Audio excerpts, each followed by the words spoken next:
یخ شمال یې مخ وسوځاوه، ولاسونو ته یې دوامداره پوکي ورکول چې ګرم شي. ټوله صحرا یې له سترګو تېره کړه، څه یې پیدا نه کړل.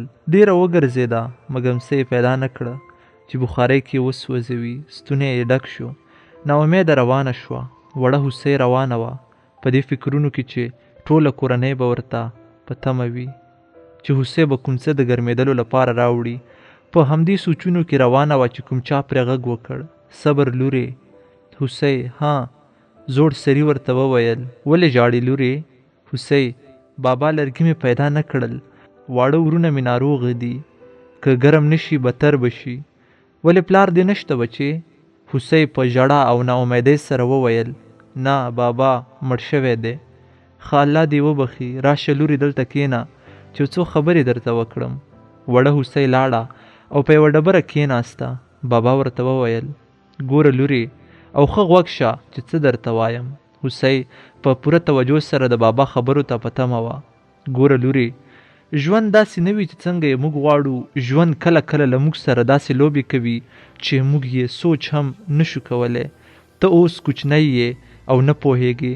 زه درته دا یو نصیحت کوم، که چیرته هم کومه ستونزه، مشکل او غم در باندې راته نو صبر کوه. نن چې تا لرګی او د سوځېدو لپاره څه نه دي پیدا کړي نو ژاړه ورته ما، صرف ووایه زه پیاوړی یم او زه یې کولی شم. او هر څومره چې کولی شي کوښښ وکړه چې خپلې موخې ته ورسیږي. که چیرې د خپلې موخې په لاره کې زخمی شوې نو زغم وکړه، خو خپل هدف مه پرېږده، ځکه زخم به جوړ شي خو هدف به پاتې شي. وړې هوسۍ ورته وویل، بابا ما ته چې څوک کوم څه رانه کړي زه ژاړم، نو زه کمزوری یم.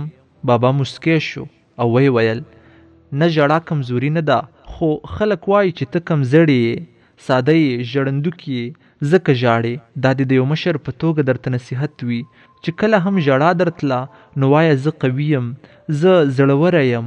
نو دا ساعت یاد ساته، تا نه به داسې څوک جوړه شي چې ته به خپله په خپل ځان فخر کوي.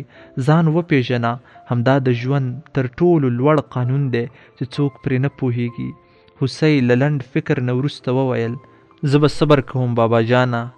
له بابا نه خدای پاماني واخیسته او کور ته لاړه. څومره هم چې کور ته نږدې کېده نو د ژړا او چغو غږ یې تر غوږه کېده. کور ته ننوته، کتل یې چې مور یې هم مړه ده او د کلي ښځې پرې راټولې دي. نجلۍ ستونی راډک شو، یودم د بابا خبرې وریادې شوې او له ځانه سره یې وویل، زه پیاوړی یم، زه قوي یم. ښځې ترې غېږ چاپېره کړه او ویې ویل، وی لورې بدبخته شوې، د پلار غم دې لا تازه و چې مور دې هم لاړه. هوسۍ په لوړ غږ ورته وویل، زه به دا غم هم زغمم ترورې. هوسۍ لاړه، خپل وروڼه او خور یې په غېږ کې ونیول او ویې ویل، مه ژاړئ، زه له تاسې سره یم. وختونه تیر شول. هوسۍ د بابا نصیحت په غوږ کې نیولی و او ژوند به یې ورسره کاوه. ډېر وخت تیر شو. هوسۍ د هېواد په کچه تر ټولو مشهوره او تکړه ډاکټره شوه. چا به چې ورته ویل څنګه تر دې ځایه راورسېدې، هوسۍ به ورته تل ویل، زه صبر کوم او دا زما د صبر نتیجه ده او زما د یو مشر خوږ نصیحت. پای.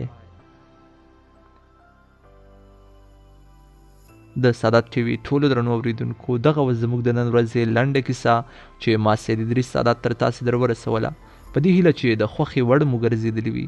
تر څو پورې چې زه د بلې لنډې کیسې لپاره ستاسې درانه حضور ته راځم، تر هغې مو په لوی خدای سپارم. هر چیرې چې یاست خوشحاله اوسئ. د الله پامان.